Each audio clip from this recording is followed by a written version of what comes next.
Buenas tardes, me da gusto saludarles, bienvenidos a todos. Quiero invitarle a que abra su Biblia en 1 de Juan 2:2. Voy a hablarle en una enseñanza que va ligada a las de los domingos anteriores y he titulado Del pesebre a la cruz. Y vamos a leer 1 de Juan 2:2, búsquelo y me sigue allí por favor. Dice así, 1 de Juan 2:2, y Él es la propiciación por nuestros pecados, y no solamente por los nuestros, sino también por los de todo el mundo. ¿Qué entiende por mundo? ¿Verdad que no se necesita ser teólogo para entender que mundo significa todos? El Verbo se encarnó y el santo ser que nació fue llamado Hijo del Altísimo, eso dice el Evangelio. Este fue el inicio tangible de la historia de la salvación. La encarnación del Hijo de Dios tenía un propósito principal. ¿Cuál era este propósito? Salvar a los pecadores de la condenación. Ese era el propósito de venir a este mundo el Hijo de Dios y nacer en un pesebre, y era necesario que terminara en una cruz pagando los pecados de todos nosotros los pecadores. Qué maravillosa historia, ¿no? La Biblia enseña que la humanidad, el ser humano fue creado a imagen de Dios. Dice la Biblia que entonces dijo Dios: hagamos al hombre a nuestra imagen, conforme a nuestra semejanza. Y creó Dios al hombre a su imagen. A imagen de Dios lo creó, varón y hembra los creó. ¿Pero qué significa que Dios nos creó a su imagen? Significa que tenemos la capacidad dada por Dios, los atributos que Dios le dio al ser humano, entre otros, el de pensar, el de razonar y el de tomar decisiones libremente entre el bien y el mal. Esto lo comprobamos cuando Dios le dijo a Adán y a Eva: de todo árbol del huerto puedes comer.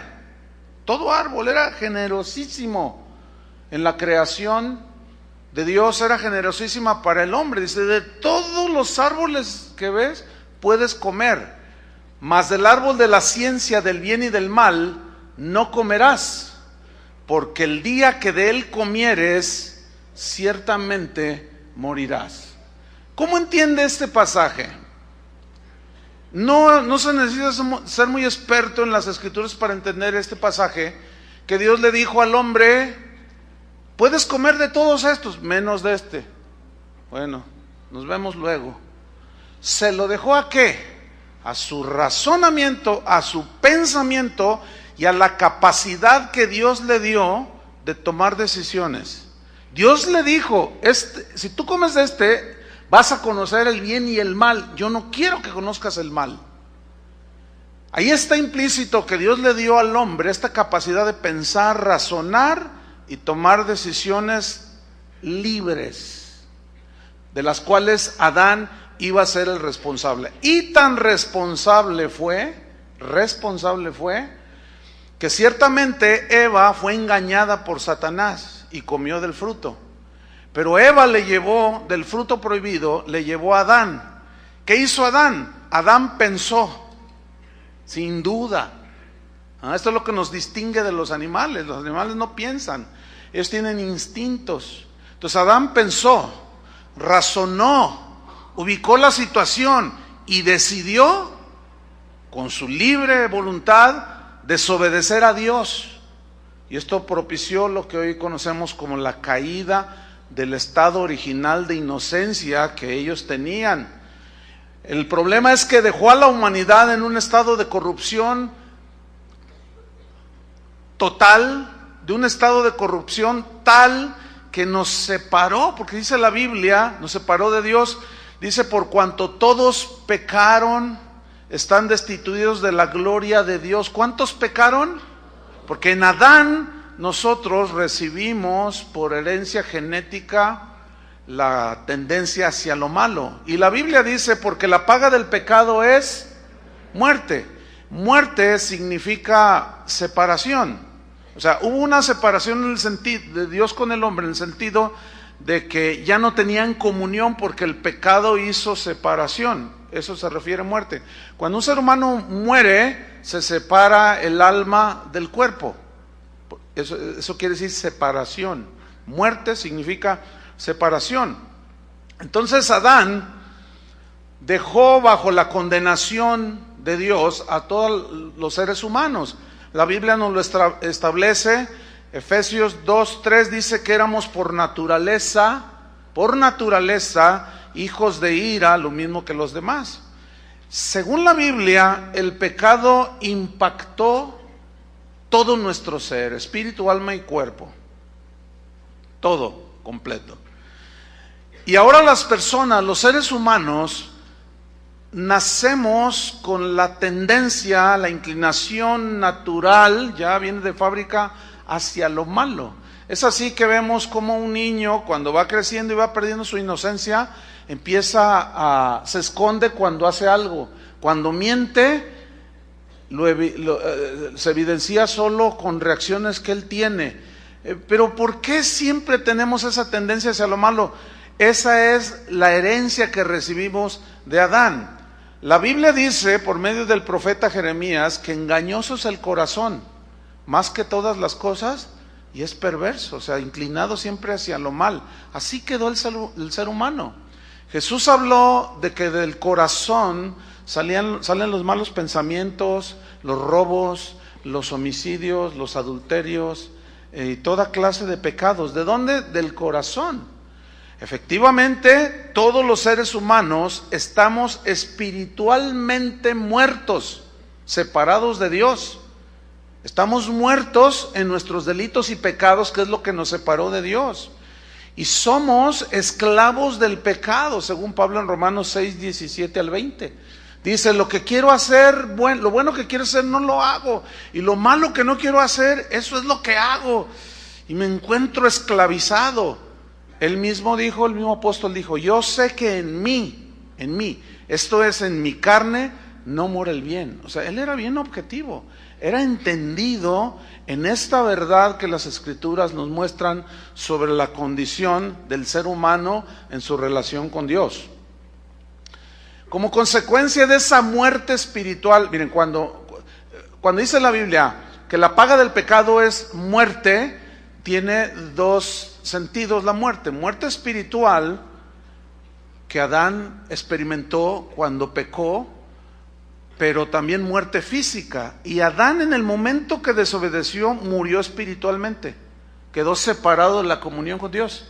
Pero todavía pasaron años para que él muriera en su cuerpo, ¿sí? Entonces, como pecadores somos incapaces, como muertos en nuestros delitos y pecados, somos incapaces totalmente de ganarnos el favor para salvarnos por nuestra propia iniciativa. Por consecuencia, ningún ser humano es capaz, ponga atención lo que voy a decir y sígame muy cuidadosamente.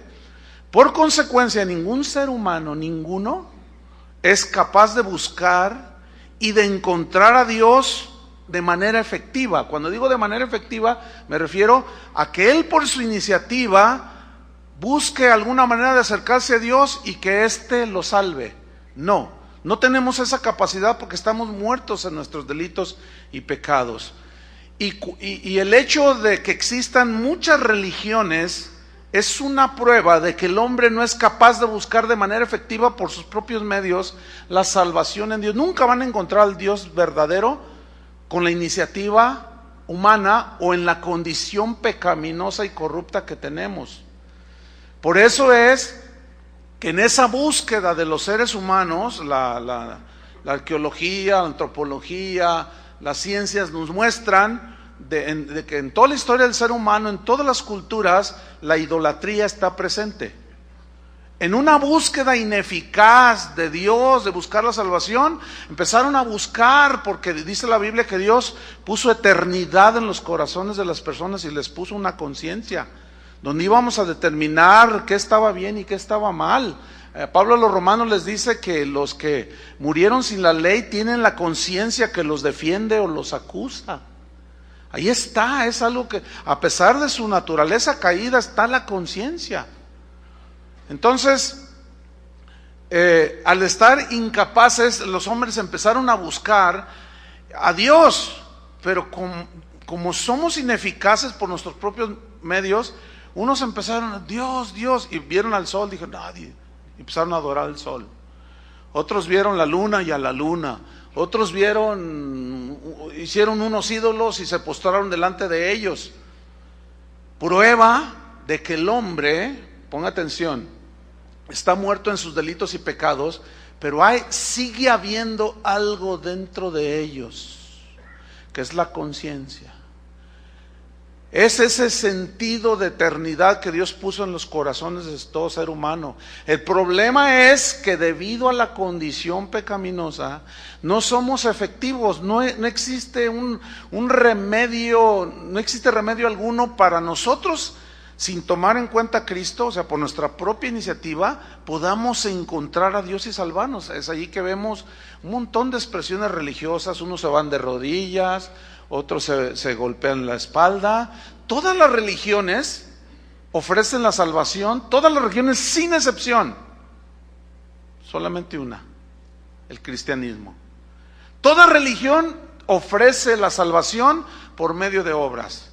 Ayuna, haz penitencia, haz esto, vete a la Meca, vete acá, haz esto, no hagas aquello. Pero el cristianismo es la única religión que ofrece la salvación por gracia, por un regalo, que Dios en su infinita gracia le regala al ser humano. Jesús dijo, ninguno puede venir a mí si el Padre que me envió no lo trajera. Entonces, ¿cómo podemos ir a Jesús si el Padre no es el que nos lleva? Jesús mismo dijo, es necesario que el Hijo del Hombre sea levantado y a todos atraeré hacia mí. Ahora, la manera que el Padre usa para llevarnos al Hijo es el mensaje del Evangelio. Es el Padre el que nos atrae hacia su Hijo, porque el mensaje es la historia del Mesías, la historia de la salvación, ¿sí? Entonces, nuestra imposibilidad es total por nuestra condición pecaminosa de por nosotros mismos alcanzar la salvación. Por esa razón es que Dios, pongan atención, tuvo que ser el que tomara la iniciativa de la salvación. Por eso Dios fue el que proveyó para nosotros los totalmente incapaces por nuestro pecado. Tuvo que tomar la iniciativa de salvación y fue que mandó a su Hijo unigénito al mundo y nació en un pesebre. Pero esa historia es bonita, que nació en un pesebre, que dejó toda su gloria y ¡ay, qué grandeza del Señor! Pero este nacimiento tenía que terminar en una cruz. Allí inició la historia de la salvación que culminó en el Monte Calvario, en una cruz. Aquí surge una pregunta que es crucial, pónganme atención. ¿Cuántos estarán incluidos en el inmenso amor? ¿Todos los seres humanos o unos cuantos privilegiados? ¿Cuántos están excluidos en esa misericordia que es hasta los cielos? ¿Todos los seres humanos o unos cuantos? ¿Cuántos estarán incluidos en la gracia, en el Dios de toda gracia, que Dios en su bondad, amor, misericordia extendió para unos cuantos o para todos los seres humanos? El razonamiento bíblico se da de esta manera. ¿Cuántos pecaron? Todos, según Romanos 3:23. Por cuanto todos pecaron. ¿Cuántos pecaron? Todos. ¿Cuántos necesitan salvación? ¿Dios querrá salvar a todos? ¿Pero se salvan todos? No. ¿No? Si usted tuviera 2 hijos, se va a la tienda, los deja ahí un rato en su casa, y al regresar resulta que está incendiada su casa. Entonces todavía está en oportunidad de salvarlos a los 2.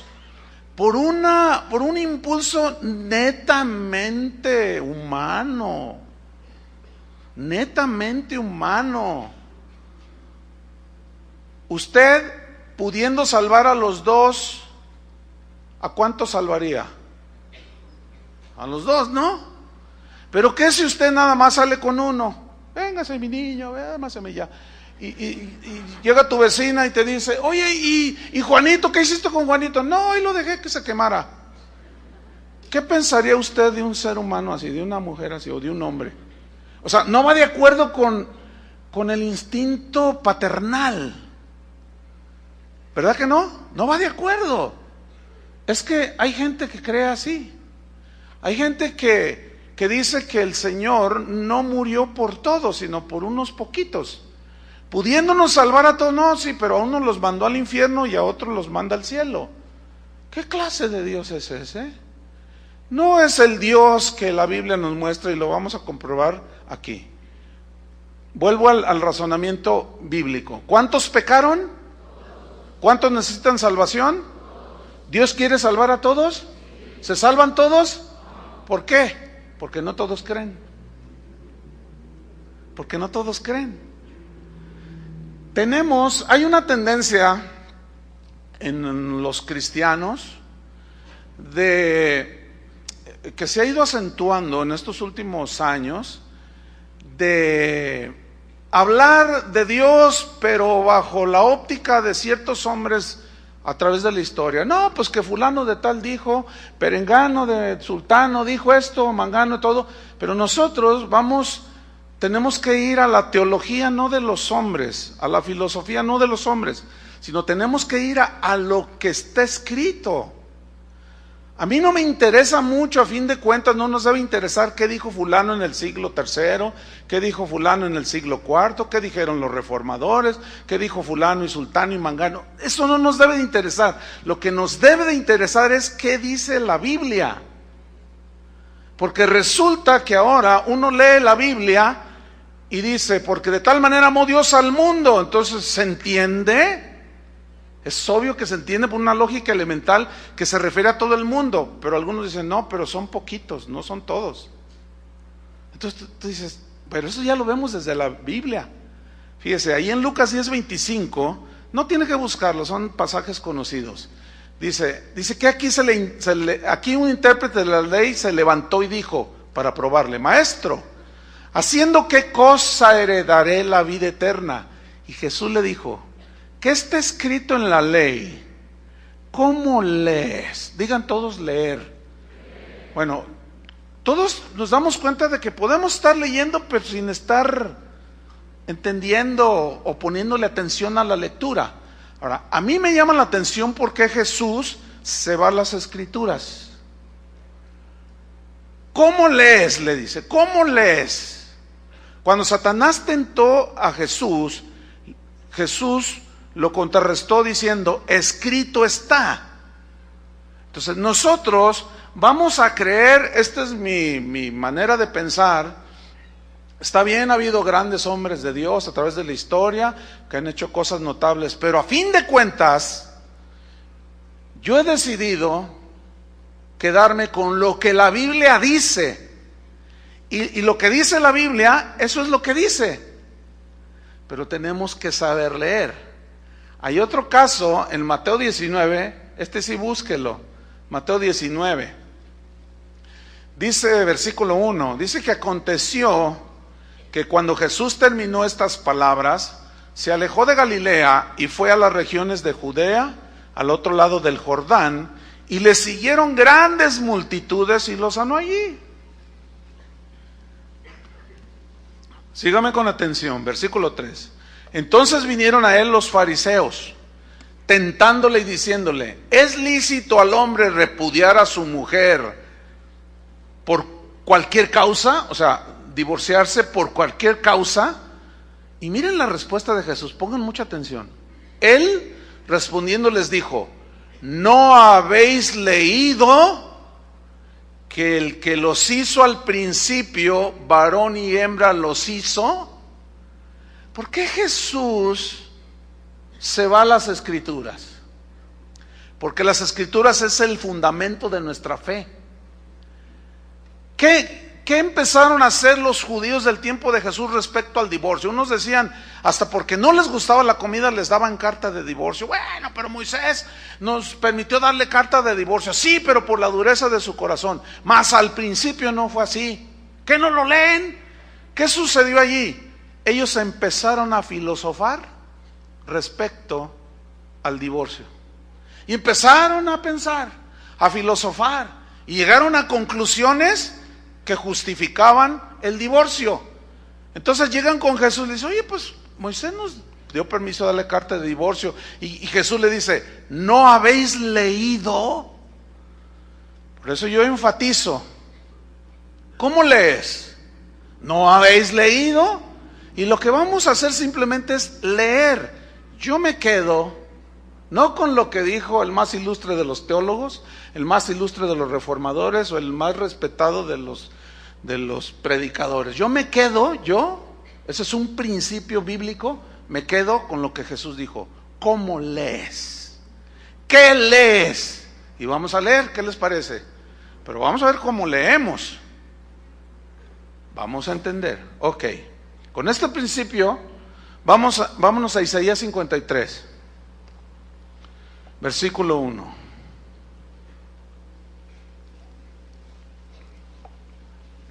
Dice así: ¿quién ha creído a nuestro anuncio? No sé cómo lee usted, pero yo lo leo así. No sé cómo lo entiende usted, pero yo lo entiendo así. ¿Quién ha creído? Creer es de la fe, ¿no es cierto? ¿Sí o no?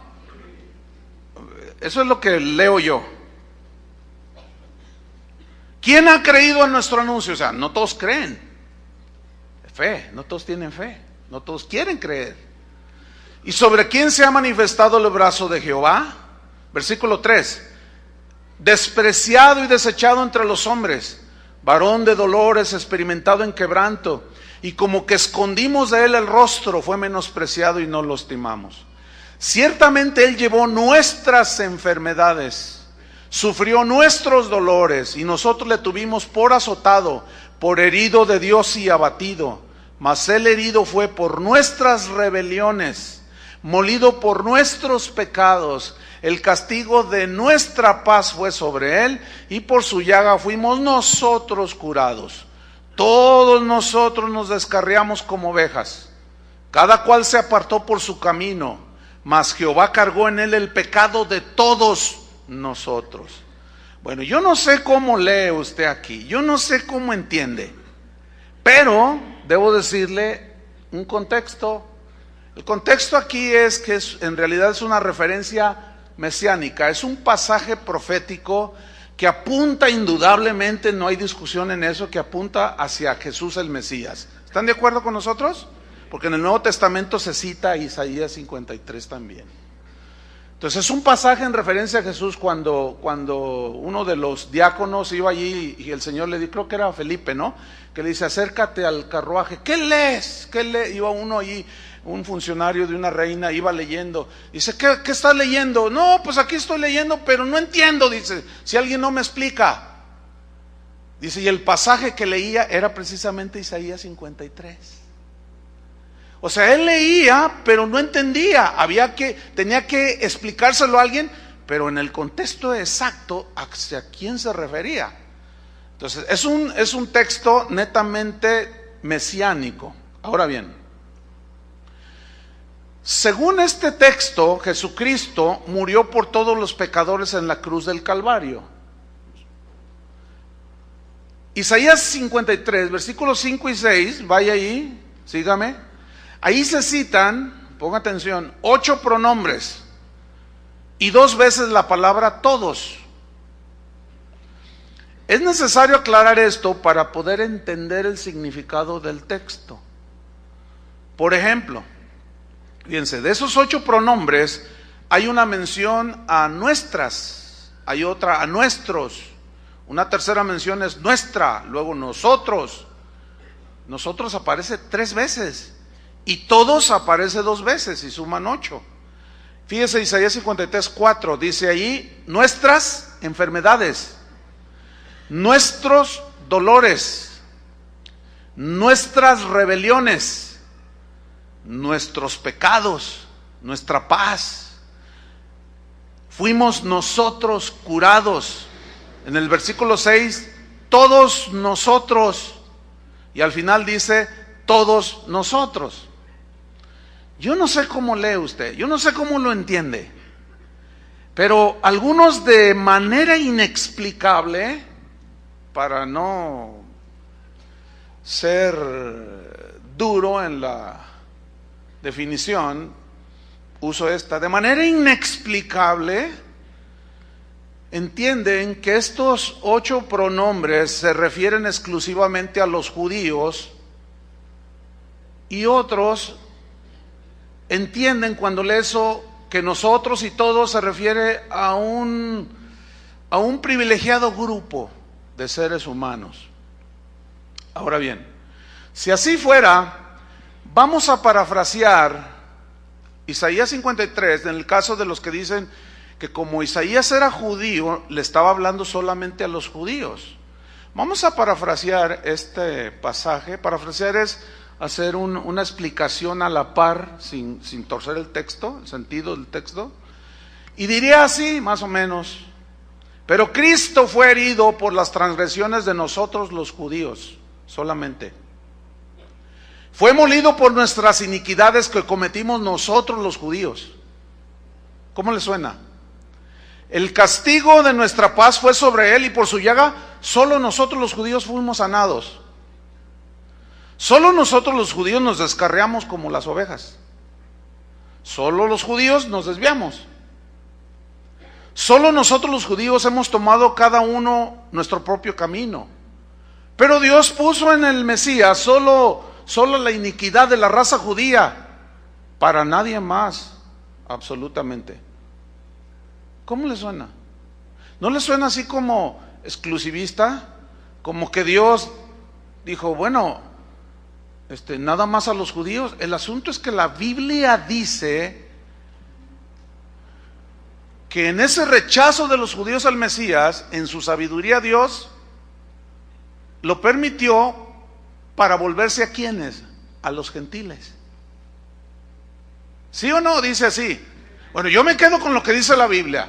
Yo lo leo y así lo veo, no tengo por qué darle otra explicación. Los gentiles incluye a todos los no judíos. Ok, seguimos adelante. Afirmar esto de que Jesús nada más murió por los judíos, contradice decenas, y yo diría cientos de textos donde hablan que la muerte de Jesús fue a favor de toda la humanidad. A lo suyo vino, y los suyos, ¿quiénes eran? Digo, no tenemos que tener un doctorado en teología para entender que a lo suyo, al dueño de toda la creación, a lo suyo vino, y lo suyo, no se necesita ser un teólogo para entender que lo suyo se refiere ¿a quién? A los judíos. ¿Y los suyos qué? No le recibieron. Ahí nada más un texto está tumbando esa teoría, esa filosofía que surgió en la mente de alguno por ahí, como surgen muchas cosas. Mas a todos los que le recibieron, ¿mas a cuántos? A todos, cualquiera. Los que le recibieron, les ha dado la potestad de ser llamados hijos de Dios. Mire, no necesitamos filosofar para entender eso. No necesitan ni siquiera mucha explicación. Sin embargo, hay muchos que inexplicablemente dicen que el Mesías, que Jesús, su muerte en la cruz fue solo para un grupo privilegiado. Es inexacto a todas luces limitar el sacrificio de Cristo a solo unos cuantos, ¿sí? Indudablemente que estos pronombres que acabamos de ver se refieren a los pecadores de todas las edades. Esa es una interpretación acorde a las Escrituras. Isaías no era solamente un judío, era un creyente también. Pero no solamente era judío y creyente, sino era miembro de la raza humana. Porque en Cristo ya no hay judío ni griego. O sea, ya no hay diferencia. ¿Cuántos pecaron? Todos. ¿Cuántos necesitan salvación? Todos. Isaías 53, 5 y 6 se podría parafrasear de esta manera. Pero Cristo fue herido por las transgresiones de todos los seres humanos. Fue molido por las iniquidades de todos sin excluir a nadie. El castigo de la paz de cada persona es sin excepción. Fue sobre él. Y por su llaga todos los que habríamos de creer fuimos salvos. No es una interpretación forzada, porque va de acuerdo a lo que dice la Biblia. Eso dice la Biblia, así lo leo yo, y así debemos de entender, y así debemos creerlo. Y a filosofar a la universidad. Allá que se hagan los debates filosóficos. Aquí somos amantes de la Biblia y de lo que está escrito. Y yo, al menos yo, me quedo con lo que dice la Biblia. La traducción en lenguaje actual, Isaías 53, 5 y 6 dice así, literal se los leo, es una versión de la Biblia. Pero Él fue herido por nuestras rebeliones, fue golpeado por nuestras maldades, Él sufrió en nuestro lugar. ¿Qué no dice eso en el Nuevo Testamento? Y gracias a sus heridas recibimos la paz y fuimos sanados. Todos andábamos perdidos. ¿Cuántos pecaron? Todos. Todos andábamos perdidos.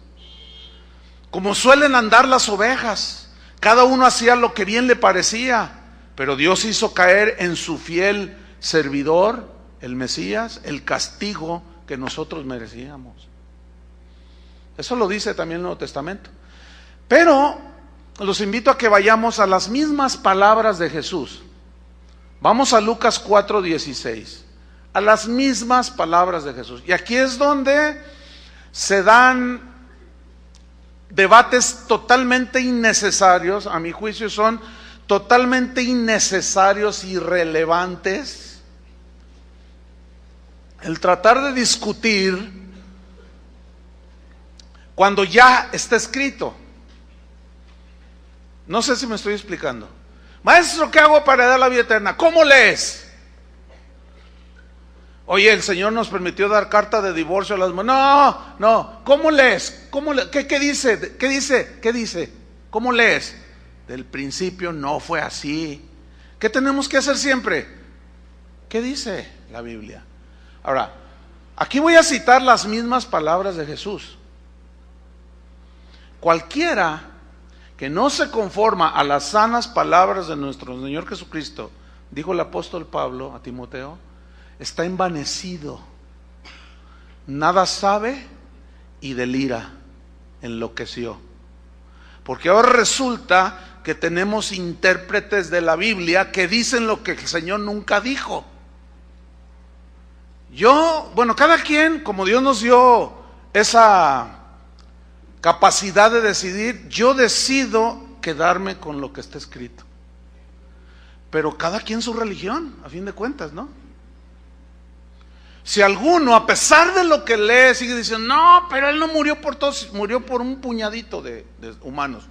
Cada quien. Pero ante las evidencias bíblicas, yo prefiero quedarme con las mismas palabras de Jesús. Vamos a Lucas 4:16. Vino a Nazaret, donde se había criado, y en el día de reposo entró en la sinagoga conforme a su costumbre, y se levantó a leer. Fíjate, ahorita hay algunos que están diciendo que Jesús no sabía leer, y uno dice, estos no saben leer. No, pero es que según quién sabe qué, mira, filosofa todo lo que quieras. Aquí dice, y la palabra de Dios, si creemos, porque hay muchos que dicen, no, sola escritura, sola fe. ¿Y cuál sola escritura? Citan un montón de gente. ¿Cuál sola escritura? Si fuera sola escritura, ¿o no? Bueno, sola escritura. Jesús leyó. No, pero que él y que en el siglo alguien dijo que probablemente Jesús, porque era hijo de un carpintero y no tenían acceso a la educación, él no sabía leer. Quédate con tu filosofía. Aquí dice que él leyó. Ahora, ¿qué leyó? Versículo 17. Y se le dio el libro del profeta Isaías, que en realidad era un pergamino. Isaías, fíjate. Y habiendo abierto el libro, halló el lugar donde estaba escrito. Recuerden que en ese tiempo no había la división de capítulos y versículos. Eso se hizo siglos después, para la mejor ubicación de un libro tan extenso, ¿no? Halló el lugar donde estaba escrito. ¿Qué estaba escrito? Yo subrayo la palabra escrito, palabra de Dios. ¿Ok? Versículo 18. Empezó a leer: el Espíritu del Señor está sobre mí, por cuanto me ha ungido para dar buenas nuevas. ¿No les concuerda perfectamente lo que los pastores allá en las praderas de Belén, cuando llegaron los ángeles y dijeron: les damos buenas nuevas de gran gozo, que os ha nacido hoy el Salvador del mundo? ¿Cómo entienden del mundo? Tal y como dice ahí, de todos los seres humanos. Esas son nuevas de gran gozo para todo ser humano. Buena voluntad de parte de Dios para con los hombres. Los hombres son todos los seres humanos. O sea, yo no necesito ser un teólogo profundísimo para entender que se refiere a todas las criaturas humanas, que estamos hundidos en el pecado. Me ha dado buenas nuevas, para dar buenas nuevas a los pobres. Aquí los pobres son los mismos que menciona Jesús cuando dice: bienaventurados los pobres de espíritu. O sea, aquellos que reconocen que en su búsqueda de Dios son incapaces de obtener su salvación por sus méritos. Y tienen que tener una mirada de fe, aquel que había de ser levantado. Buenas nuevas a los pobres, me ha enviado a sanar a los quebrantados de corazón. Aquí el quebrantamiento de corazón tiene que ver con las consecuencias del pecado, que ha producido mucho dolor a los seres humanos. A pregonar a libertad a los cautivos. ¿Cuántos estaban cautivos? ¿Cuántos necesitaban liberación? Es una lógica bien elemental, simple, no está forzado el texto. Y vista a los ciegos. ¿Cuántos eran ciegos espirituales? Todos. ¿Cuántos necesitan que se nos vuelva la vista? Todos. Y vista a los ciegos. A poner en libertad a los oprimidos. ¿Cuántos estaban oprimidos por el diablo? Todos. ¿Cuántos necesitaban liberación? ¿Cuántos? Díganlo con convicción. Todos. Versículo 19, a predicar el año agradable del Señor. Y enrollando el libro, lo dio al ministro y se sentó. Y los ojos de todos los en la sinagoga estaban fijos en él. Y comenzó a decirles: hoy se ha cumplido esta escritura delante de vosotros. Mire, hermano, le reitero, yo, en lo personal, como simple cristiano, no digamos como pastor, como simple cristiano, hecho a la imagen y semejanza de Dios, con la capacidad de pensar, de razonar y de decidir y de distinguir entre el bien y el mal, yo me sigo quedando con lo que está escrito. No con la filosofía del que sea. No. Esas no me interesan. Me interesa lo que está escrito. Algunos argumentan que no fue por todos, sino por unos cuantos que Cristo murió en la cruz. Dicen: es que te faltó citar el versículo 12 de Isaías 53. No me faltó, lo vamos a citar ahorita, para que vea que no me faltó. Vamos a leerlo, búsquelo, Isaías 53, versículo 12. Y vamos a ver ahí una aparente contradicción que tiene una explicación muy sencilla. Isaías 53, 12, dice así: por tanto, sigue en el mismo contexto de lo que habíamos leído en Isaías 50, nuestros pecados, nuestras rebeliones. Por tanto, yo te daré parte con los grandes y con los fuertes repartirá despojos, por cuanto derramó su vida hasta la muerte y fue contado con los pecadores, habiendo él llevado el pecado de muchos, y orado por nuestras transgresiones. Ahí está, muchos no son todos. Bueno, sí, esa es la lógica, muchos no son todos, esa es la lógica en la perspectiva de nosotros, en este caso como latinos o como mexicanos. Pero tenemos que entender algo que es importante. La Biblia en su mayoría fue escrita por judíos para judíos. ¿Están de acuerdo? El Mesías es judío. Él les habló en el contexto de su cultura judía. Cada vez que leamos la Biblia tenemos que tratar, aquí es donde sí entra pues el esfuerzo de estudiar, de investigar, pero cada vez que leamos la Biblia tenemos que tratar de ubicarla no en el contexto nuestro, si no vamos a inventar un montón de enseñanzas que no tienen que ver nada con la Biblia. Tenemos que tratar de ubicarla en el contexto judío. Entonces, algunos dicen, aquí dice, mira, el pecado de muchos, muchos no son todos. Pero así como nosotros los mexicanos y cualquier otra cultura latina, salvadoreños, guatemaltecos, americanos, todos tenemos expresiones propias de cada cultura. Los hebreos no eran la excepción. Muchas cosas en la Biblia se tienen que entender bajo esas expresiones propias, se llaman hebraísmos o expresiones hebreas, que solamente estudiando un poco de la cultura hebrea nos entendemos cómo es que se define. Por ejemplo, Jesús dijo, el que no aborrece a padre y a madre, a su madre y a su hermano, no puede ser mi discípulo. Y eso, aborrecer, nada más que no es odiar, porque ese es un hebraísmo, significa, la idea es de preferencia. Si tú prefieres más a tu padre y a tu madre que a mí, no eres digno de mí. Eso es lo que significa. Y ningún teólogo puede negar lo que estoy diciendo en ese sentido. Entonces se entiende aborrecer como un sentido de preferencia. Bueno, los hebreos intercalaban indistintamente todos por muchos.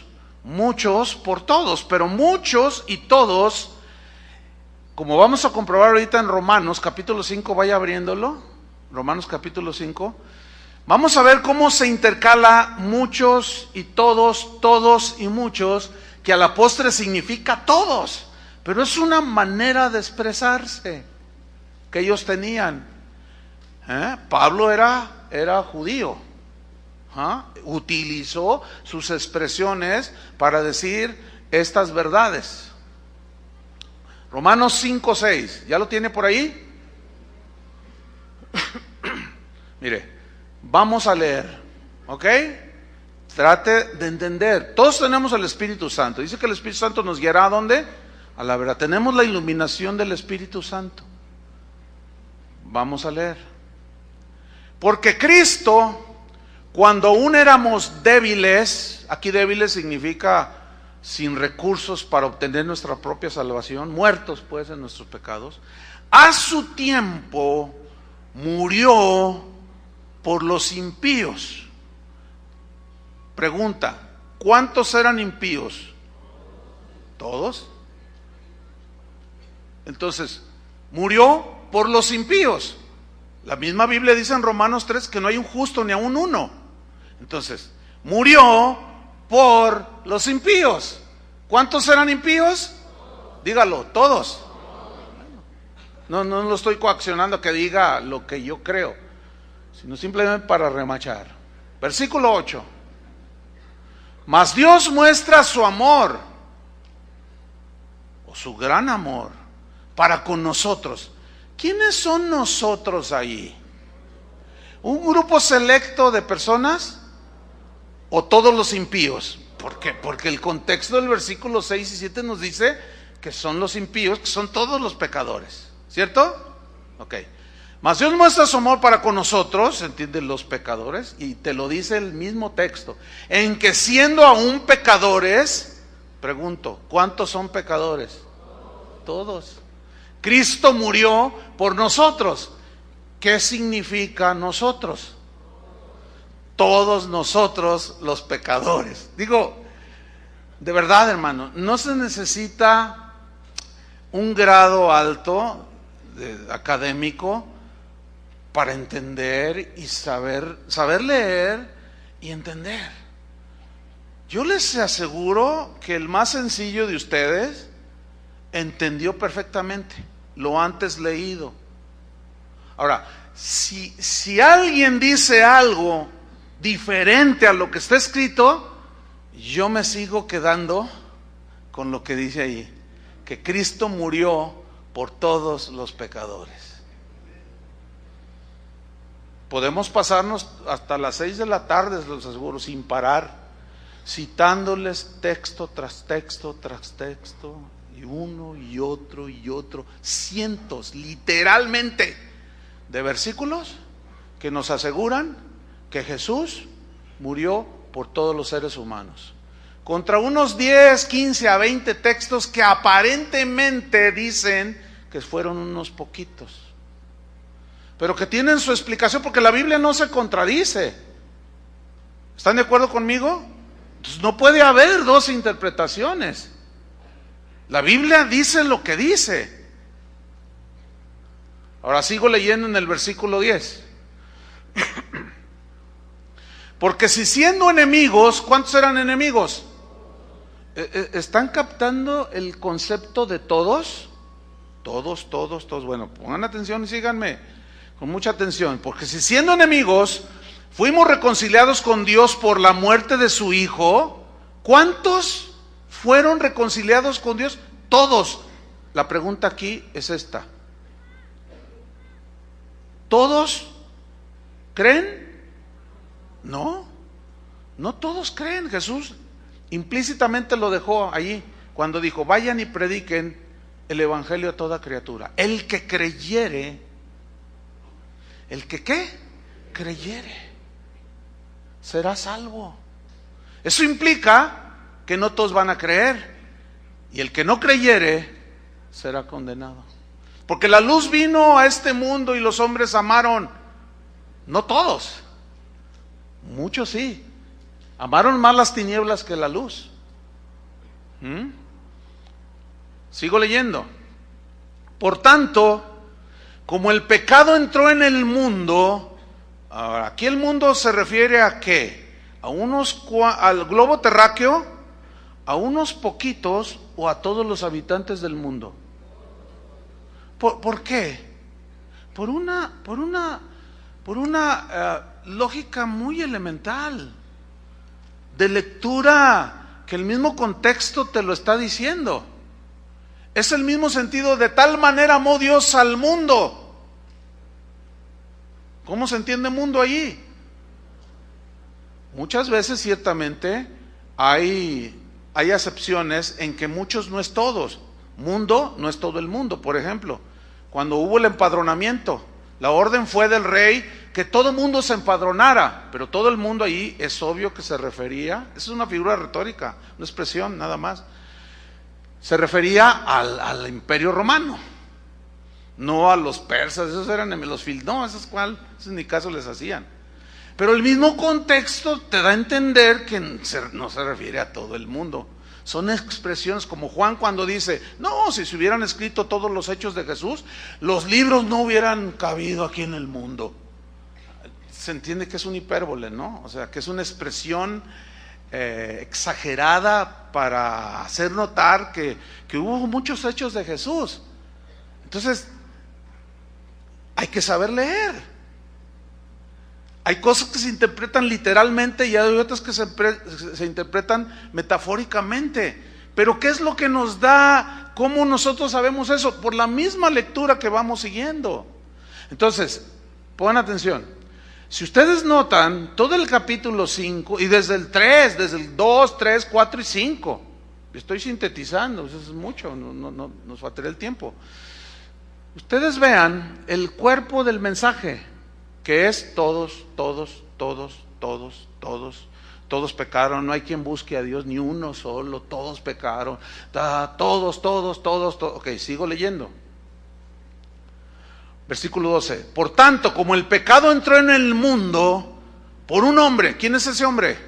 Adán. y por el pecado entró la muerte, así la muerte pasó a todos. ¿Qué es todos aquí? Todos los hombres. Todos, porque todos se mueren, ¿no? Entonces aquí todos son todos, ¿sí o no? Por cuanto todos pecaron. Aquí todos sigue siendo todos pecaron. Bueno, con esa misma lógica de lectura, seguimos leyendo. Versículo 15. Pero el don, ¿qué es el don aquí? Es la salvación. Porque en la Biblia se denota el don de la salvación. Por gracia somos salvos por medio de la fe. Y esto no de vosotros, sino es un don de Dios. Esto no se refiere a la fe, porque la fe no es un don. La fe es la consecuencia de oír, ¿sí o no? La fe viene por el oír. ¿Y el oír qué? La palabra. O sea, escuchas el mensaje, si lo crees tú, eso se llama fe. Te produce la fe que salva, pero no todos aceptan el mensaje. Entonces el don en la Biblia es la salvación. El mismo texto te lo dice, porque por gracia somos salvos, y la salvación es un regalo, es un don. Ahora, leamos con entendimiento. Pero el don, la salvación, la justificación, no fue como la transgresión. ¿Qué significa esa frase tan rara? Significa que la salvación no se transmite genéticamente a todos como se transmite el pecado. El pecado se nos transmitió y lo seguimos transmitiendo en nuestra naturaleza cuando tenemos hijos y fuimos concebidos, lo queramos o no, ¿sí o no? Todos. Pero el don de la salvación no. Yo tengo hijos, pero automáticamente cuando ellos nacieron en un hogar cristiano, no se les transmitió el don de la salvación. ¿Estamos o no? Ok. Pero el don no fue como la transgresión. Porque si por la transgresión de aquel uno, Adán, murieron los muchos, ¿cómo entiendes los muchos aquí? ¿Verdad? ¿Sí o no? Clarísimo. O sea, no hay por qué inventar y filosofar. No, pues es que en el siglo IV un hombre dijo que Dios le reveló, que él filosofando dijo. No, ¿qué es eso? ¿Cuál siglo IV? Ni que la reforma, ni que nada. Hubo muchas cosas buenas en la reforma, pero hubo otras no tan buenas. Esa es la verdad de las cosas. Y una de esas es atacar uno de los puntos medulares, la razón fundamental del por qué vino Cristo a la tierra, que fue salvar a los pecadores de la condenación del infierno. Porque su amor es tan grande que ninguno pudo estar excluido de ese gran amor y de esa gran misericordia. Es imposible y no podemos escudarlo en alguno de los atributos de Dios.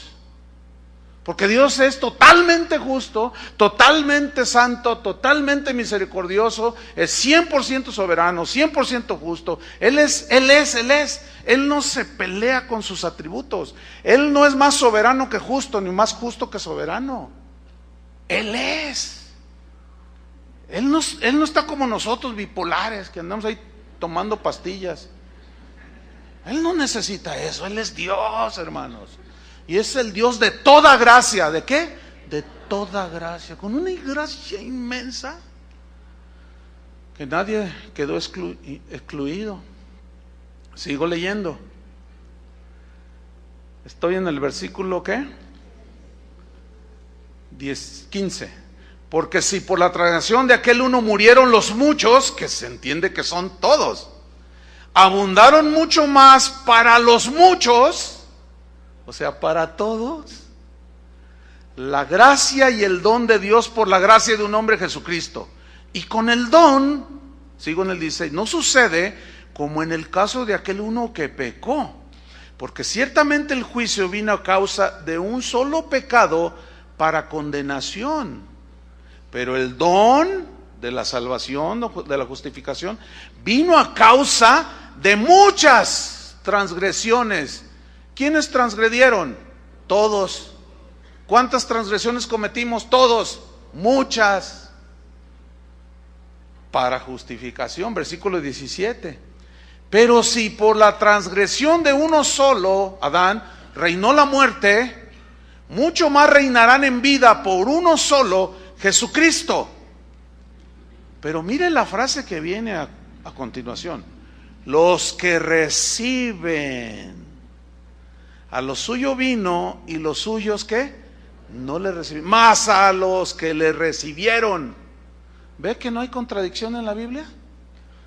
Cualquier otra alusión o interpretación a lo que la Biblia dice es fantasear, es filosofar. Y al hombre le gusta filosofar para sentirse significante. Le gusta sentirse inteligente, que yo entiendo todos los misterios y quién sabe cuánta cosa, dice. Sigo leyendo. Los que reciben la abundancia de la gracia y del don de la justicia. Así que, versículo 18, como por la transgresión de uno vino la condenación, ¿a cuántos? ¿Ve cómo muchos y todos significa todos? ¿Me está siguiendo? Desde que empezamos a leer. Y yo les animo a que empiecen a leer desde el capítulo 1 hasta el 5. Y van a ver que siempre todos es todos y muchos son todos. Y todos incluye a todos. Y todos significa todos, que somos todos. Y como dijo Cantinflas, pues todos nosotros, pues.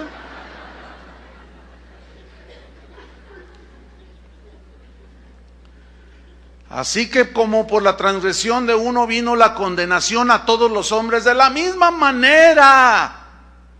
¿Qué entiende de la misma manera? En ese mismo sentido, por la justicia de uno vino a todos los hombres la justificación de vida. Pero pregunta, si nos quedamos ahí, corremos un riesgo. Porque si nos quedamos ahí, aparenta decir que todo mundo será salvo, ¿no?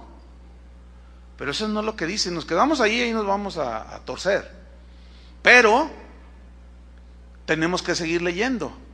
Porque, retomo el 18, así que como por la transgresión de uno vino la condenación a todos los hombres, de la misma manera, en la misma medida, por la justicia o por la obra de Cristo, de uno, Cristo, vino a todos los hombres la justificación de la vida o la salvación si crees. La única condición es si crees. Eso es lo que la Biblia dice. Al que creyere y fuere bautizado será. Eso dice la Biblia. Enfatizo todo eso. Eso dice. No, pero que fulano dijo en el siglo cuarto y medio. Pues no le ajustó. Versículo 19. Porque así como por la desobediencia de un hombre, Adán, los muchos, ¿ve cómo muchos significa todos, fueron constituidos pecadores?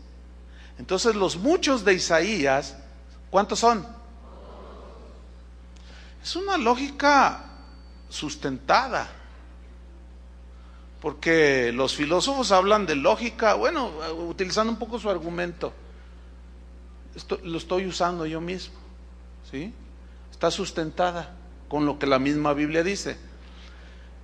Retomo 19. Así que como por la desobediencia de un hombre, Adán, los muchos, que significa todos fueron constituidos pecadores, así también por la obediencia de uno, los muchos serán constituidos justos. ¿Pero significa que todos van a ser salvos? No, ahí caeríamos en una herejía que se conoce como universalismo, que todos los seres humanos serán salvos. Eso no es lo que la Biblia enseña. La Biblia dice que el que cree se salvará y el que no cree será condenado. El que tiene al Hijo tiene la vida y el que no tiene al Hijo de Dios no tiene la vida. Ahora, vean la palabra, los muchos serán. Serán, está en futuro. ¿Por qué está en futuro? Porque serán está condicionado para todo aquel que cree. Es decir, potencialmente está la salvación al alcance de todos. ¿Pero todos creen? No. ¿Quiénes serán salvos? Los que creen. simple y sencillamente. Vamos a Juan 3:14, vamos otra vez a las mismísimas palabras de nuestro Señor Jesucristo. Y si a alguno no le bastan las sanas de palabras de nuestro Señor Jesucristo, está envanecido, nada sabe y delira. Enloquecieron. Se les subió el orgullo y ahora saben más que Jesús. Resulta que Él dijo: yo vine por todos, amo a todos, de tal manera, y ahora lo interpreta como, Jesús no quiso decir todos, quiso decir un grupo selecto. Yo me sigo quedando con lo que la Biblia dice. Y la Biblia tenía razón. Por ahí hay una película así. Juan 3:14, ¿ya lo tiene? Ok, sígame con mucha atención. Y como Moisés levantó la serpiente en el desierto, así es necesario que el Hijo del Hombre sea levantado. Número 1, el que está hablando aquí es Jesús. Número 2, yo he escuchado muy lamentablemente a cristianos y aún a predicadores que dicen: nosotros somos del Nuevo Testamento, nosotros ya no somos del Antiguo Testamento, porque el Antiguo es la ley y nosotros ya no leemos el Antiguo Testamento. Por favor, no hay que ser tan ignorantes. Lo digo en buen tono. Porque entonces, ¿cómo vamos a interpretar esto? Esto que Jesús está citando, que está en el Antiguo Testamento. No vamos a desechar el Antiguo Testamento. Ciertamente el Antiguo Testamento eran las sombras de lo que había de venir. Los rituales, las ceremonias, los tipos de Cristo en el tabernáculo, todo apuntaba hacia Cristo. Y venido Cristo, quedó anuladas las sombras, ya no hay sombras. Tenemos la realidad que es Cristo. Por eso ya no andamos con ritualismo ni cosas semejantes. Somos libres en Cristo. Por la fe, mas el justo por la fe vivirá. Ahora, ¿qué quiso decir Jesús usando este símil? Y como Moisés levantó la serpiente en el desierto, así es necesario que el Hijo del Hombre sea levantado. Brevemente la historia. Israel, salen de Egipto, quejándose, rebeldes, rezongones. Moisés, a esto nos trajiste al desierto para matarnos. Y Dios dijo: estos ya me hartaron. ¿Sí? ¿O no lo leen ahí? Porque lo dicen: ay, sí, ¿a poco? ¿A poco no? ¿Cómo lees? Dice: ya me enfadó este pueblo rebelde. ¿Sí o no dijo eso? Rebelde y contradictor, siempre me están contradiciendo. Ahora me interpretan a mí. Y les mandó un juicio. Dios manda juicio. No. ¿Qué fue el de Zafira y Ananías? Fue un juicio. Nuevo Testamento. Ay, no hables de juicio. Pues la Biblia habla de... ¿Cómo lees? ¿Cómo entiendes la Biblia? Entonces Dios les envió serpientes ardientes, significa venenosas, y mordían a los judíos. Y el veneno de una serpiente empieza a actuar en 1 hora o menos, no sé, pero es casi inmediato, entra en el sistema sanguíneo y se va al cerebro y te empiezas a tener espasmos y convulsiones e inhabilitación total. Entonces Moisés va con Dios y le dice: Señor, el pueblo, las serpientes. Y Dios le dice: mira, Moisés, hazte una serpiente de bronce, traspasada con un asta, alta, y ponla en alta, para que cuando cualquiera... Ahí está, retumbó. Cualquiera, indistintamente el que sea, mirare la serpiente, se sanará. La serpiente de bronce, mis queridos hermanos, es un tipo de Cristo. Y ahí estaban todos así, por la acción del veneno. Y cuando levantaban la vista, como dice el coro antiguo, una mirada de fe, es la que puede salvar al pecador. Eso ya no se canta. ¿Y quiénes son pecadores? Todos somos pecadores. Una mirada de fe. Pero no todos los israelitas miraban la serpiente, pero el que la miraba quedaba sano. Tipo de Cristo. Entonces aquí está diciendo él, como Moisés levantó, esa palabra levantó, Jesús dijo: si el Hijo del Hombre fuera levantado, refiriéndose a su crucifixión, a todos atraeré hacia mí. O sea, todos me podrán mirar. Esa era la idea de Dios que le dijo a Moisés, que todos miraran. Ponla en alto. Cuando crucificaban en los tiempos bíblicos, aún siglos antes, los persas, etcétera, había dos tipos de cruz por lo menos. Unas eran a la altura de cualquier ser humano, eran bajitas. Y había otra cruz que era una cruz mucho más alta, que sobrepasaba las demás, cuando el crucificado querían, los que lo mataban, los que lo ajusticiaban, quería que fuera avergonzado en doble manera. Y Jesús fue crucificado en una cruz más alta. En las crónicas se ve, no sé si ustedes los ven, 3 cruces, y en las fotos o en las películas, una más alta y otras 2 más chicas. ¿Las han visto? Eso tiene sustento histórico. Así era. Ahora, la prueba de que Jesús fue crucificado en una cruz más alta, en un madero más alto, es que le dieron con una caña a beber cuando él estaba agonizando vinagre, y él lo rechazó. O sea, era un estimulante, pues, un narcotizante, y él lo rechazó. Pero cuando él murió y entregó el espíritu, hijo consumado es, se acercó un soldado para quebrarle las piernas, pero dijo, no, ya está muerto. Y para comprobarlo, atravesó su costado con una lanza.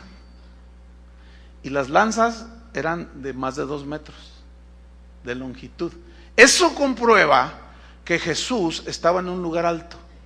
A eso añádale que fue crucificado en un monte alto, para que ¿cuántos lo vieran?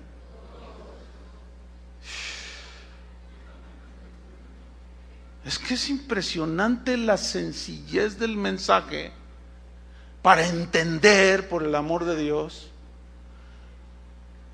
que todos, cualquiera que mirare al Hijo de Dios y tuviere fe, sería salvo.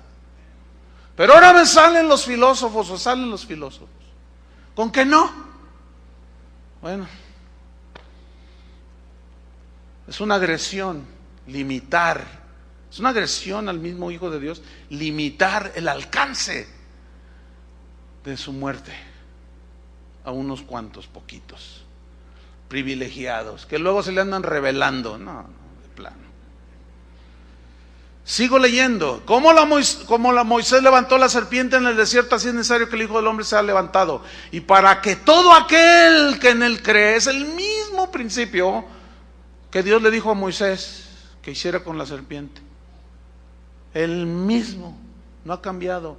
Fe. Porque por gracia somos salvos por medio de la fe. Para que todo aquel que en él cree no se pierda, mas tenga vida eterna. Porque de tal manera amó Dios al mundo. Son palabras de Jesús, Yo me quedo con ellas. Usted puede hacerlo, razone, piense y quédese con lo que usted quiera. Pero yo y mi casa, tomó una decisión Josué, serviremos al Señor. Porque de tal manera amó Dios al mundo que ha dado a su Hijo unigénito, para que todo aquel que en él cree no se pierda, mas tenga vida eterna. Y lea, a ver cómo entiende lo que ya Dios dijo. Porque no envió Dios a su Hijo. ¿Cómo entiende eso? No envió Dios a su Hijo al mundo para condenar al mundo, sino para que el mundo sea salvo por él. ¿Cómo lee? ¿Cómo entiende? Si usted me sale con que mundo son unos poquitos, mire, yo le pago un curso. Por favor, vaya y aprenda cómo se lee. Los puntos, las comas, los acentos. Porque un acento cambia todo el sentido de una palabra. Porque no envió Dios al mundo, a su Hijo, para condenar al mundo, sino para que el mundo, y el mundo, por el amor de Dios, hermano, se entiende aquí que el mundo, ¿cuántos son? Sea salvo por él. El que en él cree no es condenado, versículo 18. Pero el que no cree ya ha sido condenado porque no ha creído. Yo lo leo así. No tengo problema. Pero hay algunos que tienen mucho problema. Dicen, no, es que en realidad lo que allí significa es que, ay, compadre, ¿qué está diciendo Jesús allí? Es el mismo. Dios no me envió a mí a condenar al mundo, sino que para que por medio de mí, aquel que crea sea salvo. ¿No está diciendo eso? Entonces, ¿por qué dicen otra cosa? ¿De dónde la sacan? De la filosofía y del gnosticismo. De ahí salió. Porque la Biblia dice totalmente lo contrario. Que Cristo vino al mundo para salvar a los pecadores, dijo Pablo, y yo soy el peor. El que en él cree no es condenado, pero el que en él cree no es condenado, pero el que no cree ya ha sido condenado porque no ha creído en el nombre del unigénito Hijo de Dios. Aquí se resume perfectamente que la salvación que se inició en un pesebre, tenía que ser consumada y terminada en la cruz, y que ese sacrificio estaba a disposición de todo aquel que creyera, porque la misma Biblia dice, y al que cree, todo le es posible, y todo está incluida la salvación. Si yo creo, fíjese bien, que Él murió por mí en la cruz, creo el mensaje del Evangelio, será salvo, seré salvo. ¿Qué le dijo Pablo al carcelero cuando pensó que se iban a escapar por el terremoto aquel que Dios provocó? Señores, ¿qué debo de hacer para ser salvo? ¿Y qué le dijo Pablo? Cree en el Señor Jesucristo y serás salvo tú y toda tu casa. ¿Pero significa que automáticamente todos van a creer? No, sino que ya hay una ventaja que tú seas cristiano para que tu familia sea cristiana. Y termino leyendo 4 versículos. 1 Timoteo 2:3. 1 Timoteo 2:3.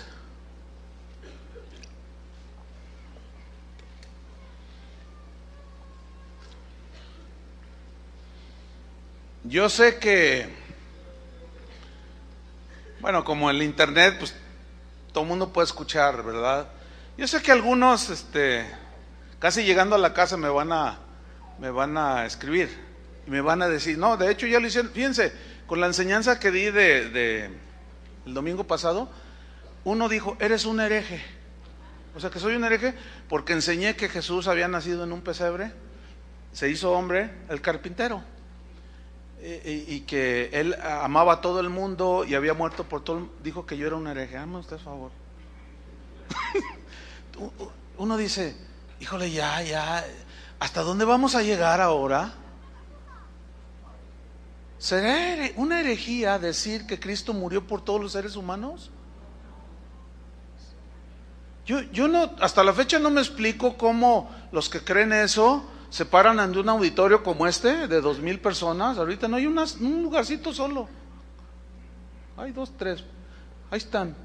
Y se paran así y decir, bueno, les tengo unas buenas nuevas, aunque no es para todos. Es para unos cuantos. ¿Quiénes son? No sé, ¿verdad? Pero es un mensaje de esperanza.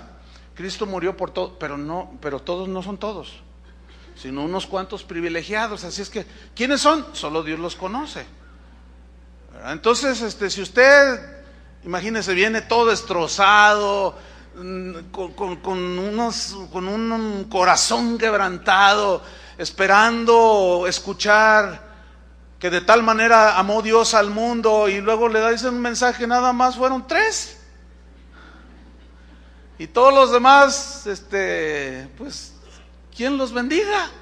Pues si a quién más, si solo Dios es el que bendice. Qué cosas tan extrañas, hermanos. Los primeros cristianos, en los primeros 300 siglos, esto es historia, no estoy inventando, que los que creen esas cosas los ignoren, ese es asunto de ellos, pero la historia es la historia. Los primeros cristianos hasta el siglo III creyeron exactamente como yo les estoy diciendo. Me pasaría todo el día o parte de la tarde leyéndoles lo que creían los llamados padres de la iglesia hasta el tercer siglo. Ya del cuarto fue cuando empezaron un montón de rollos. Y me tardaría muchísimo mostrándoles los escritos. No lo voy a hacer, prefiero decirles lo que dice la Biblia, que es la palabra infalible de Dios, ¿sí o no? Bueno, vamos rápido. 1 Timoteo 2:3, ya para que vayan al recalentado. 1 Timoteo 2:3. Dice así: porque esto es bueno, se refiere a orar por todos los hombres. Ese es el contexto. Porque esto es bueno y agradable delante de Dios nuestro Salvador, el cual quiere que todos los hombres sean salvos. Pues no necesita ni explicación. ¿Qué quiere Dios? Que todos los hombres sean salvos. Ahora, ¿son todos salvos? No, desgraciadamente. El cual quiere que todos los hombres sean salvos y vengan al conocimiento de la verdad. ¿Cuál verdad? Jesucristo es la verdad. ¿Todos lo conocen? No. ¿Por qué? Porque no quieren. Porque lo rechazan. El rechazo es algo de la voluntad.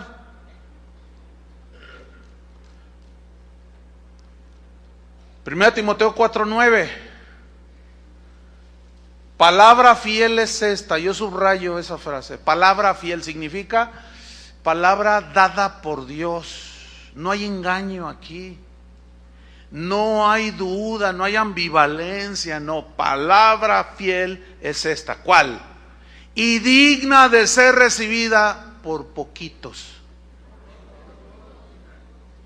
Aquí todos, ¿cuántos son?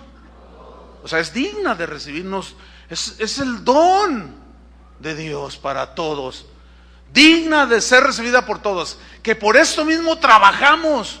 O sea, Pablo hablando de la predicación para todos, del mensaje del Evangelio. Y sufrimos oprobios porque esperamos en el Dios viviente, que es el Salvador de todos los hombres. Mayormente de los que creen. Está medio rara esa expresión, ¿no? Es Salvador de todos los hombres, pero mayormente de los que creen. ¿Qué significa? No hay contradicción. Lo que significa es, Cristo murió por todos, pero se aplica cuando crees. Mayormente de los que creen. Ahí está a disposición. Es como te pica un alacrán y estás ahí y estás, ¡ay! Pero ahí está el antídoto contra el veneno del alacrán y está a tu alcance, ¿verdad? Pero dices, no, y estás ahí, ¡ay! Y empiezas a morirte. Pero si lo agarras y órale, va a contrarrestar ¿qué? El veneno, ¿sí? Y está al alcance de todos el antídoto. El antídoto, en términos bien coloquiales, ¿qué es?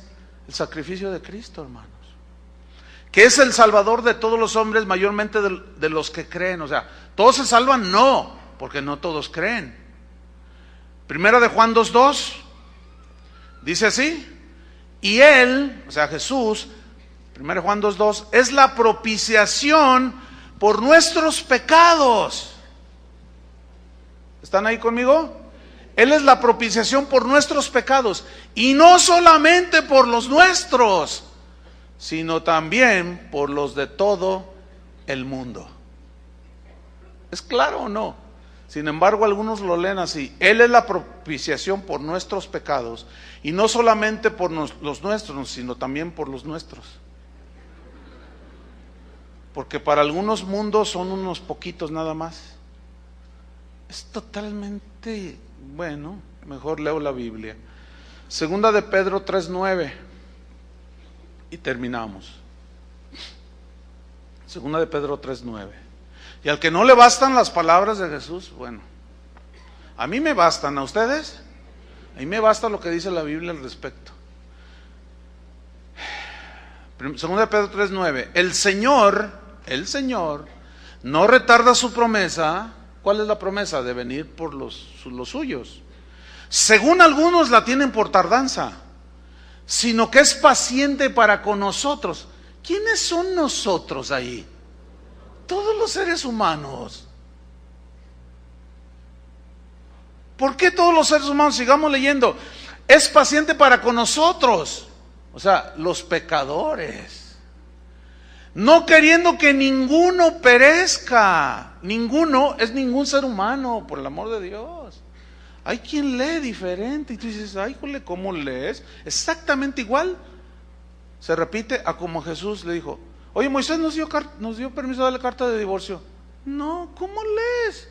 Lee. Al principio no fue así. El fundamento no es ese. Filosofaron los maestros judíos para justificar sus divorcios. No se vale filosofar en ese sentido, torciendo el sentido de la Biblia, porque destrozaríamos la esencia del propósito de la muerte de Jesús. Pues entonces, ¿a qué vino por poquitos? Se hubiera quedado allá, ¿no? Sino que es paciente para con nosotros, no queriendo que ninguno perezca, sino que todos procedan al arrepentimiento. ¿Todos cuántos son ahí? El problema es, o la pregunta es, ¿todos se arrepienten? ¿Por qué? ¿Por qué? Porque no creen. Porque rechazan creer. Yo no me veo parado en un auditorio. No, es que desde que yo me convertí en el 75, por ahí 70, ya hace muchos años, estaba bien chavo. Todo esto lo estudiaba y tuve maestros muy buenos de la Biblia y nos decían, miren, hay estas posiciones en el cristianismo. Ustedes a través de los años van a ir acumulando y ustedes, decía uno de mis mejores maestros del seminario, no puedo forzarlos yo a creer lo que yo creo. Dice, pero pues cada uno lo que lee, y eso es lo que yo leo. Lo que yo leo, eso es lo que yo creo, y yo les voy a predicar lo que yo creo. Ahora yo les hago una pregunta, ¿consideran una herejía que yo les esté enseñando que Él murió por todos? Aunque hay algunos que no me bajan de hereje, pero ese es otro asunto. No, a mí no me afecta en lo más mínimo. Soy como aquel burrito que contaba un predicador, ¿verdad? Que decía, ay, un burrito, el burrito, ya me quiero deshacer de él porque, ¿cómo se llamaba el burrito?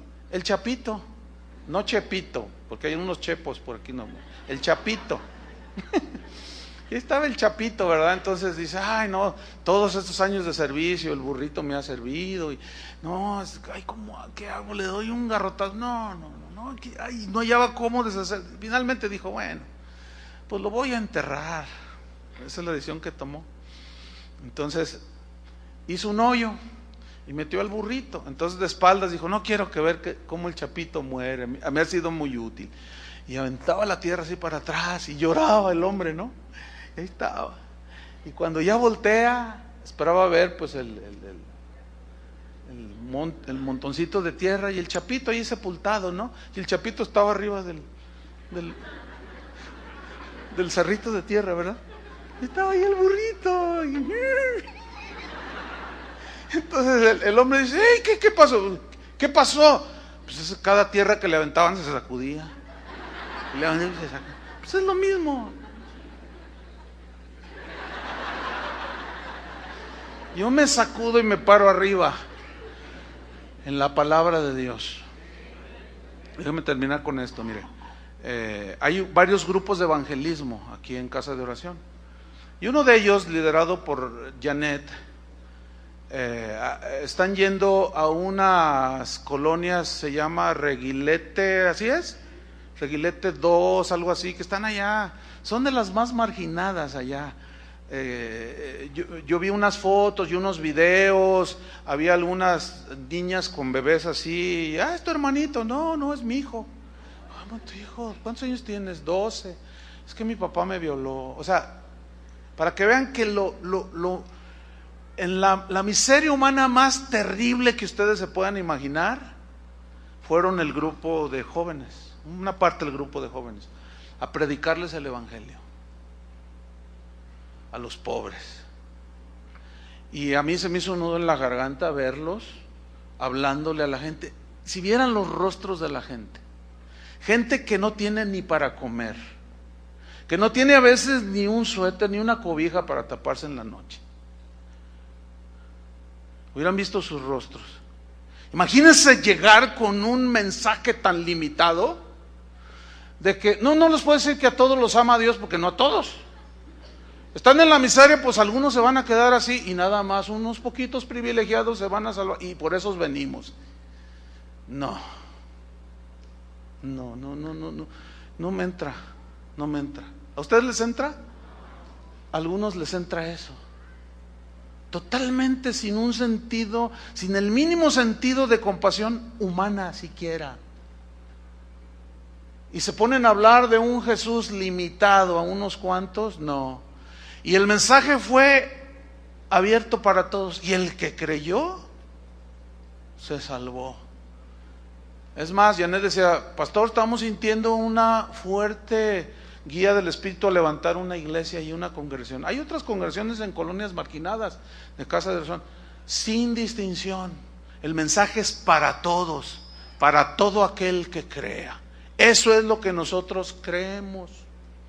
Nos podrán debatir, nos podrán contradecir, pero eso es lo que nosotros creemos, y creemos que tenemos el suficiente sustento por lo que hemos escuchado y muchísimo más que está escrito para creer y asegurar que Cristo, el que nació en el pesebre, del pesebre fue a la cruz. Ese es mi Salvador, que ama a todos sin distinción. Amén. Llevemos ese mensaje para todos. Padre, en el nombre de Jesucristo te damos muchas gracias.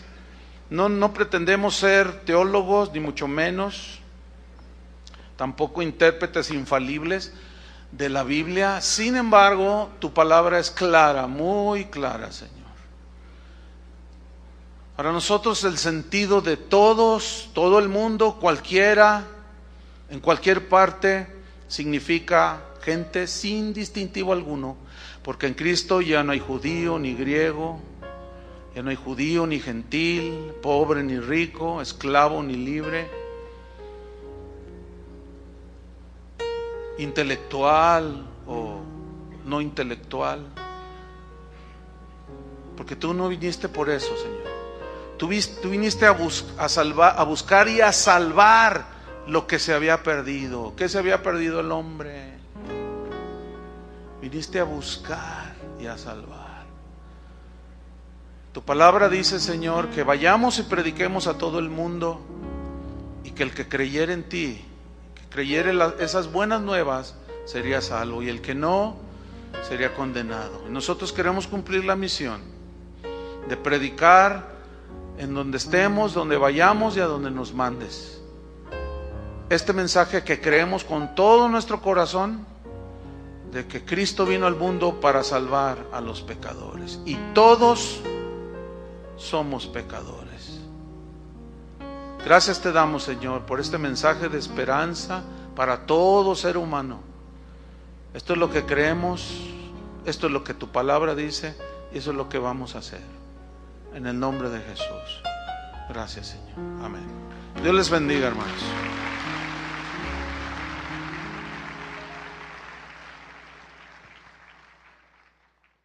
Experto en las Escrituras para entender este pasaje, que Dios le dijo al hombre: puedes comer de todos estos, menos de este. Bueno, nos vemos luego. ¿Se lo dejó a qué? A su razonamiento, a su pensamiento y a la capacidad que Dios le dio de tomar decisiones. Dios le dijo: si tú comes de este, vas a conocer el bien y el mal. Yo no quiero que conozcas el mal. Ahí está implícito que Dios le dio al hombre esta capacidad de pensar, razonar y tomar decisiones libres, de las cuales Adán iba a ser el responsable. Y tan responsable fue, que ciertamente Eva fue engañada por Satanás y comió del fruto. Pero Eva le llevó del fruto prohibido, le llevó a Adán. ¿Qué hizo Adán? Adán pensó, sin duda. Esto es lo que nos distingue de los animales. Los animales no piensan, ellos tienen instintos. Entonces Adán pensó, razonó, ubicó la situación y decidió, con su libre voluntad, desobedecer a Dios. Y esto propició lo que hoy conocemos como la caída del estado original de inocencia que ellos tenían. El problema es que dejó a la humanidad en un estado de corrupción total, de un estado de corrupción tal que nos separó, porque dice la Biblia, nos separó de Dios.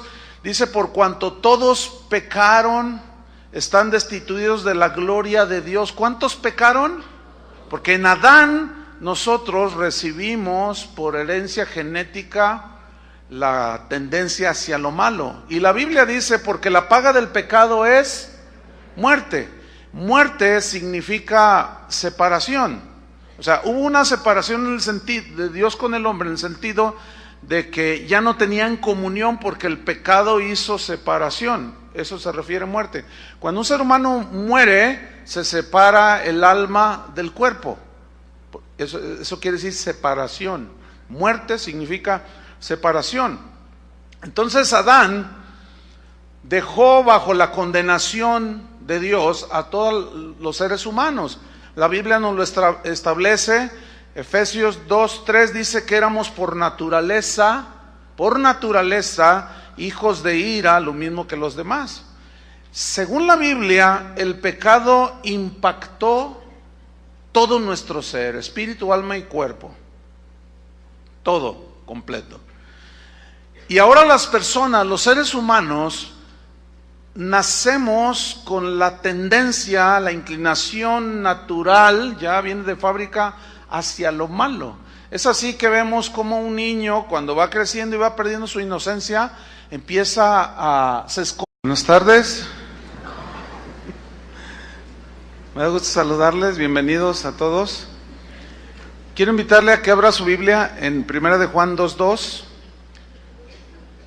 Voy a hablarle en una enseñanza que va ligada a las de los domingos anteriores, y he titulado Del pesebre a la cruz.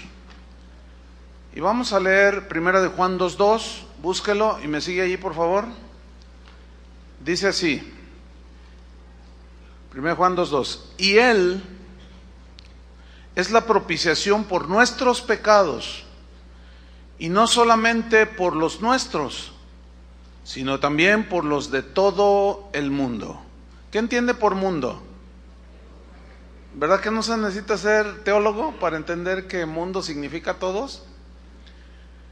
El Verbo se encarnó y el santo ser que nació fue llamado Hijo del Altísimo, eso dice el Evangelio.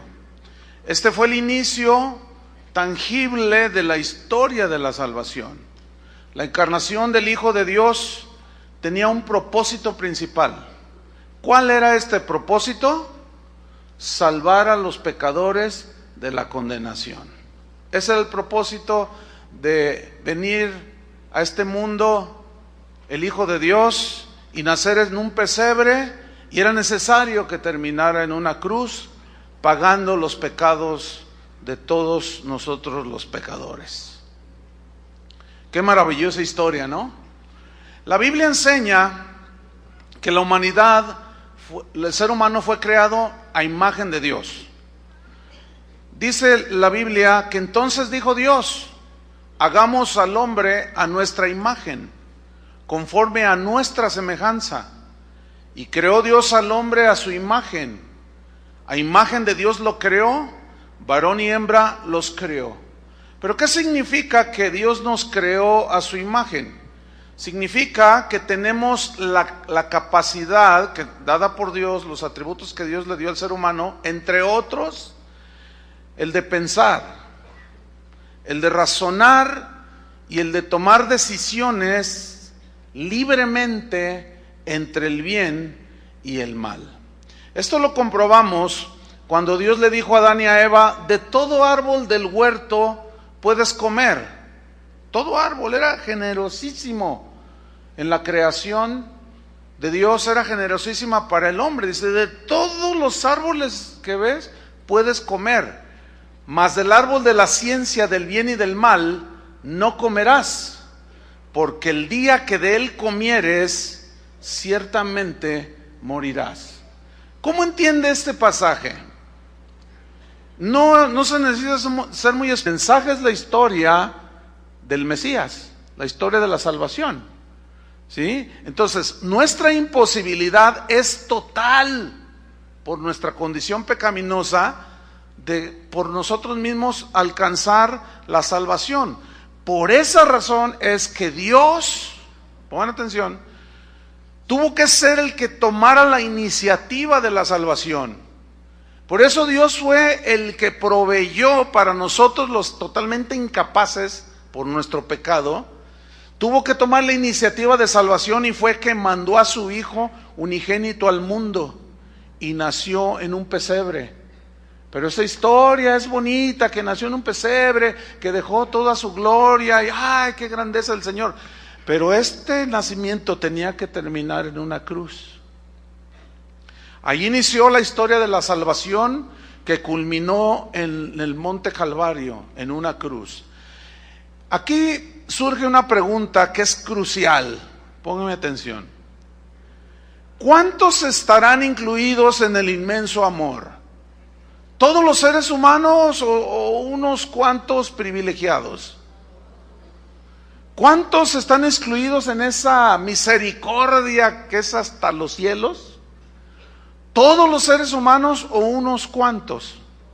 ¿Cuántos estarán incluidos en la gracia, en el Dios de toda gracia, que Dios en su bondad, amor, misericordia extendió para unos cuantos o para todos los seres humanos? El razonamiento bíblico se da de esta manera. ¿Cuántos pecaron? Todos. Según Romanos 3:23. Por cuanto todos pecaron. ¿Cuántos pecaron? Todos. ¿Cuántos necesitan salvación? ¿Dios querrá salvar a todos? ¿Pero se salvan todos? No. No. Si usted tuviera 2 hijos, se va a la tienda, los deja ahí un rato en su casa, y al regresar resulta que está incendiada su casa. Entonces todavía está en oportunidad de salvarlos a los 2. Por un impulso netamente humano. Netamente humano. Usted, pudiendo salvar a los 2, ¿a cuántos salvaría? A los 2, ¿no? Pero ¿qué si usted nada más sale con uno? Véngase mi niño, véngase ya. Y llega tu vecina y te dice, oye, ¿y Juanito? ¿Qué hiciste con Juanito? No, hoy lo dejé que se quemara. ¿Qué pensaría usted de un ser humano así, de una mujer así, o de un hombre? O sea, no va de acuerdo con el instinto paternal. ¿Verdad que no? No va de acuerdo. Por eso es que en esa búsqueda de los seres humanos, la arqueología, la antropología, las ciencias nos muestran de que en toda la historia del ser humano, en todas las culturas, la idolatría está presente. En una búsqueda ineficaz de Dios, de buscar la salvación, empezaron a buscar, porque dice la Biblia que Dios puso eternidad en los corazones de las personas y les puso una conciencia, donde íbamos a determinar qué estaba bien y qué estaba mal. Pablo a los romanos les dice que los que murieron sin la ley tienen la conciencia que los defiende o los acusa. Ahí está, es algo que a pesar de su naturaleza caída está la conciencia. Entonces, al estar incapaces, los hombres empezaron a buscar a Dios, pero como somos ineficaces por nuestros propios medios, unos empezaron, Dios, Dios, y vieron al sol, dijeron, nadie. Empezaron a adorar al sol. Otros vieron la luna y a la luna. Otros hicieron unos ídolos y se postraron delante de ellos. Prueba de que el hombre, ponga atención, está muerto en sus delitos y pecados, pero sigue habiendo algo dentro de ellos, que es la conciencia. Es ese sentido de eternidad que Dios puso en los corazones de todo ser humano. El problema es que debido a la condición pecaminosa, no somos efectivos, no existe un remedio, no existe remedio alguno para nosotros sin tomar en cuenta a Cristo, o sea, por nuestra propia iniciativa, podamos encontrar a Dios y salvarnos. Es allí que vemos un montón de expresiones religiosas, unos se van de rodillas, otros se golpean la espalda. Todas las religiones ofrecen la salvación, todas las religiones sin excepción, solamente una, el cristianismo. Toda religión ofrece la salvación por medio de obras. Ayuna, haz penitencia, haz esto, vete a la Meca, vete acá, haz esto, no hagas aquello. Pero el cristianismo es la única religión que ofrece la salvación por gracia, por un regalo, que Dios en su infinita gracia le regala al ser humano. Jesús dijo, ninguno puede venir a mí si el Padre que me envió no lo trajera. Entonces, ¿cómo podemos ir a Jesús si el Padre no es el que nos lleva? Jesús mismo dijo, es necesario que el Hijo del Hombre sea levantado y a todos atraeré hacia mí. Ahora, la manera que el Padre usa para llevarnos al Hijo es el mensaje del Evangelio. Es el Padre el que nos atrae hacia su Hijo, porque Él responde cuando hace algo. Cuando miente, se evidencia solo con reacciones que Él tiene. Pero ¿por qué siempre tenemos esa tendencia hacia lo malo? Esa es la herencia que recibimos de Adán. La Biblia dice, por medio del profeta Jeremías, que engañoso es el corazón, más que todas las cosas, y es perverso, o sea, inclinado siempre hacia lo mal. Así quedó el ser humano.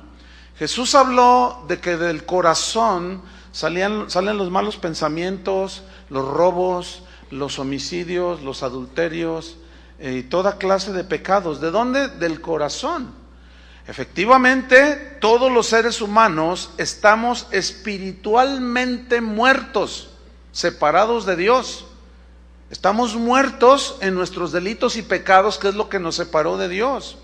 Y somos esclavos del pecado, según Pablo en Romanos 6, 17 al 20. Dice, lo que quiero hacer, lo bueno que quiero hacer no lo hago. Y lo malo que no quiero hacer, eso es lo que hago. Y me encuentro esclavizado. Él mismo dijo, el mismo apóstol dijo, yo sé que en mí, esto es en mi carne, no mora el bien. O sea, él era bien objetivo.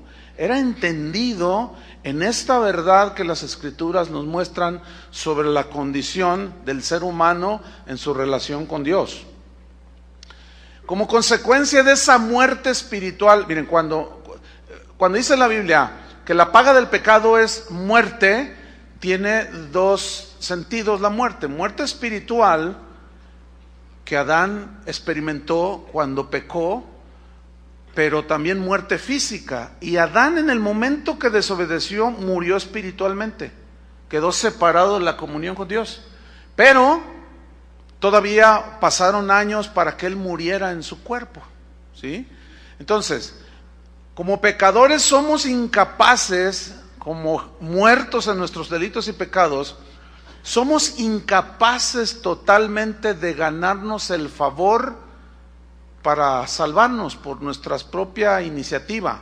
Por consecuencia, ningún ser humano es capaz, ponga atención lo que voy a decir y sígame muy cuidadosamente.